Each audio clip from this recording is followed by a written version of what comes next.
እንኳን ሻዕቢያና ወያኔና ሱዳን ሌላም ቢጨመር በኢትዮጵያ ሉዓላዊነት ቅንጣት ታክል ስጋት የለም። ቅንጣት ታክል እኛ የስልጣን ዘመኑ በተገባደደውና የፌዴራል ጠቅላይ ሚኒስትር ዶክተር አብይ አህመድ ከህዝብ ተወካዮች ምክር ቤት አባላት ጋር የሚገናኙበት የመጨረሻው ውይይት ላይ የተለያዩ አንኳር ጉዳዮች ተነስተዋል። ጠቅላይ ሚኒስትር ዶክተር አብይ አህመድም የተለያዩ እውነታዎችን አፍርጠዋቸዋል። በተለይም ደግሞ የህዝብ ተወካዮች ምክር ቤት አባላት በምክር ቤት ከመናገር ይልቅ በግል አናግሩን ያሉበት ክስተትም ደግሞ ሌላኛው የዚህ ውይይት መነጋገሪያ ጉዳይ እንኳን ሻዕቢያና ወያኔና ሱዳን ሌላም ቢጨመር በኢትዮጵያ ሉዓላዊነት ቅንጣት ታክል ስጋት የለም። ቅንጣት ታክል እኛ ስትራቴጂክ ኢኮኖሚ ለመጠበቅ 3 መን እንዳልነው ሁሉ ጠላት ደግሞ ሳያቅ እሱም 3 መን ይከተላል በስሁት ስሌት። ሌላም ቢጨመር የኢትዮጵያ ሉዓላዊነት ቅንጣት ታክል ስጋት የለውም ሲሉም ጠቅላይ ሚኒስትር ዶክተር አብይ አህመድ ለምክር ቤቱ አባላትም ተናግረዋል። ጠቅላይ ሚኒስትሩ የደርግ መንግስትን በወደቀበት ስሌት መንግስታችን ለመጣል የሚያስቡ ኃይሎች ስጋት እንደማያሳድሩም ገልጸዋል።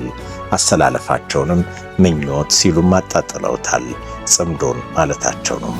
ጠቅላይ ሚኒስትሩ እነዚህ ኃይሎችን መከላከል የሚያስችል ብቃት እየገነባን ነው ሲሉም ሰዎች ባረጀ ባፈጀ ስሌት ድሮ በሰራው ስሌት አሁን ለመጠቀም መሞከር ጠቃሚ አይደለም ያሉት ዶክተር አብይ አህመድም ለዚህ የሰጡት ምክንያት ራሱን በድሎ የሚዋጋ ኃይል የለም ማለታቸው ነበረም። ጊዜው ተቆይሯል፣ አሁን ያለንበት 21ኛው ክፍለ ዘመን ወይም የደርግ ዘመን አይደለም ሲሉም ነው የተናገሩት። ሀብት እያፈራው ሀብት እያጣጣምክ ራስን ደግሞ ለመስዋዕትነት ማዘጋጀት አብሮ አይሄድም፣ አልፎበታል። ይህ ምኞትም አይጠቅምም ብለዋል። በትግራይ ክልል ጦርነት እንዲፈነዳ ሰፊ ፍላጎት ያለ ያሉት ጠቅላይ ሚኒስትሩም እምቢ ያልንበት ምክንያት ከጦርነት ምንም አይነት ትርፍ ስለሌለ ይህንንም ደግሞ በአካልም በተግባር ከኛ በላይ ያየውም የለም ብለዋል።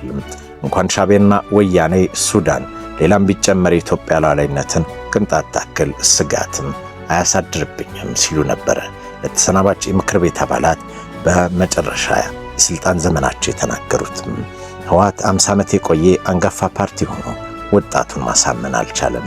በንግግራቸው ጠቅሰው ድልና ህወሓት አራምባና ቆቦ ናቸው ሲሉም አጣጥለዋል። አሁን ያለነው አዲስ ትውልድ አስተሳሰብና አቅጣጫ ለመቀበል የትም አያደርስም ሲሉም ተናግረዋል። ባህር ዳር፣ ጎንደር፣ አርባ ምንጭና ሌሎች ከተሞችን በመጥቀስም ኮሪደር ልማትን በመቀለ ማየት ነው ምኞታችን፣ ከዛ ውጭ ያለውን ግን አንፈልግም ሲሉ ነበር የተደመጡት። ስለ ህወሓት የሰጡት አስተያየትን ተከትሎ የኦሮሞ ነጻነት ሰራዊት ኦነግም በማንሳት በህዝቡ ያለውን የትግል ሚና እንደማይካድ ጠቅሰው አሁን ያለው የተለየ ነው ሲሉ የሁኔታዎችን መለዋወጥ ተናግረዋል። በፊት ማንኛውንም ትንኮሳ መከላከል የሚችል ቁመና እየገነባን ነው። የትግራይ ክልልን ወቅታዊ ቀውስ ያነሱት ጠቅላይ ሚኒስትሩ ሁኔታው የመጥረቢያ ፖለቲካ ሰለባ ሲሉም ገልጸውታል። መጥረቢያ መያዣው እንጨት ሆኖ ዛፍ ሆኖ አድጎ ደርቆ መልሶ የሱን ወገኖች የሚበላ ማለታቸው ነው። ጠቅላይ ሚኒስትሩ የህወሓትና የሻዕቢያን ተልዕኮ እያስፈጸመ ያለው የራሱ ዓላማ የሌለው መጥረቢያ ነው ሲሉም ከሰዋል።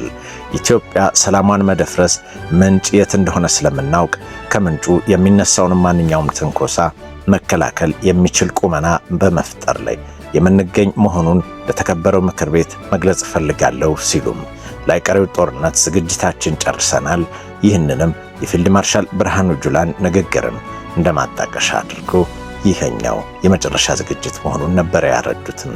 ጠቅላይ ሚኒስትር አብይ የአገሪቱን አንድነትና ሉዓላዊነት አደጋ ውስጥ የሚያስገባ ማንኛውም ነገር ከመጣ መከላከል የሚችል ቁመናም አለ ነበር ያሉትም።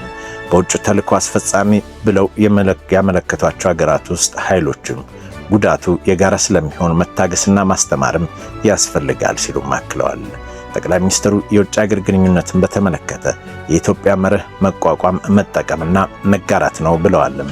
የሀገሪቱን የውሳኔ የሉዓላዊነት መጠቀስ ግባቸውን እንደሆነ የተናገሩት አብይ መቋቋም አገርና ተቋምን መፍጠር መሆኑን፣ መጠቀምና ፈተና ወደ ዕድል መቀየር መሆኑንና መጋራት በሰው አጀንዳ ከመገራትም የራስን አጀንዳ ፈጥሮን በመግራት መርህም እንጓዛለን ያሉትም። ከአርሲው ግድያ ጋር በተያያዘ 22 ተጠርጣሪዎች ተይዘዋል ያሉት ጠቅላይ ሚኒስትሩ የኢትዮጵያ የሃይማኖት ሀገር ናት፣ ያሉት ጠቅላይ ሚኒስትሩ በአርሲ የተፈጸመው ግድያ የሃይማኖት ገጽታ እንደሌለው አስረግጠውም ለምክር ቤቱ አባላት ተናግረዋል። በሃይማኖትና ብሔር ጥላ ስር እየወደቀ በማለትም የተለያዩ ፍላጎት ከጀርባ መኖራቸውን አመላክተው አዲስ አበባን ተጠቅመው ቤንዚን እያርከፈከፈ እሳቱን ያስቀጣጥላሉ፣ እነዚህንም አካላት ለፍርድ እናቀርባቸዋለን ብለዋል። በአርሲ የተፈጠረው የምርጫውን ከማደናቀፍ ሙከራ ጋር አያይዘው የገለጹት ጠቅላይ ሚኒስትር በሃይማኖት ተቋማት ቦምብና ክላሽ ስንይዝ ነበርም ሲሉም አስረድተዋል። የቃታቸው ኃይሎች ህዝብን ሊጠይቁን አንድ መንደር ሲሄዱ አርሲ ውስጥ ህዝባቸው የሚያጠቃና የመከላከል ኃይል ተጋጥሞ በማለትም በክስተቱ ከሞቱት 11 ሰዎች 8 ሚሊሻ መሆናቸውን ጠቅሰው ህይወታቸውን ገብረው ለንጹሃን ህይወት የተጎዱ ናቸውም ሲሉም ተናግረዋል። ክስተቱ የሃይማኖት መልክ ለመስጠት ታስቦ ነበር፣ ይህ ግን አያዋጣም ብለዋል። ስለ ፕሪቶሪያው ስምምነት፣ ስለ ህወሓት አፈሳ የተናገሩትም ጠቅላይ ሚኒስትር ዶክተር አብይ አህመድ በትግራይ ወጣቶች በኩል በጉልበት ታፍሰው ወደ ሱዳን ጦርነት ተወስደዋል ያሉት አብይ በማያውቁት ጉዳይ ህይወታቸውን እያጡ ነው፣ ለሱዳን መንግስትም ተሽጠዋል ሲሉ ነበር። በጦርነቱ ውስጥ የትግራይ ኃይሎች መሳተፋቸውን የሳይክዱ የተናገሩትም ከፖለቲካ ፓርቲዎች ጋር ተያይዞ 15 በመቶ የሚሆኑ ወንበሮችን ተለቋል። ይህንን ያደረግነው ደግሞ በምክር ቤቱ የብዙሃ ድምፅ እንዲሆን በማስቻል እንጂ ከ90 በመቶ በላይ ድምፅ አግኝተን ያሸነፍን ቢሆንም አንዳንድ ቦታዎችን ለተፎካካሪዎች በማለት 15 በመቶ የሚሆኑ ወንበሮችን ሰጥተናል። በአፍሪካ የዲሞክራሲ ታሪክም በዓለም የዲሞክራሲ ታሪክ ውስጥም 85 በመቶ ወንበሮችን አለመወዳደራቸውንና ለዲሞክራሲ ቀናነት ሲባል ይህንን ያደረገ የትኛውም ፓርቲ በምድራችን ላይ የለም ሲሉም ተደምጠዋል።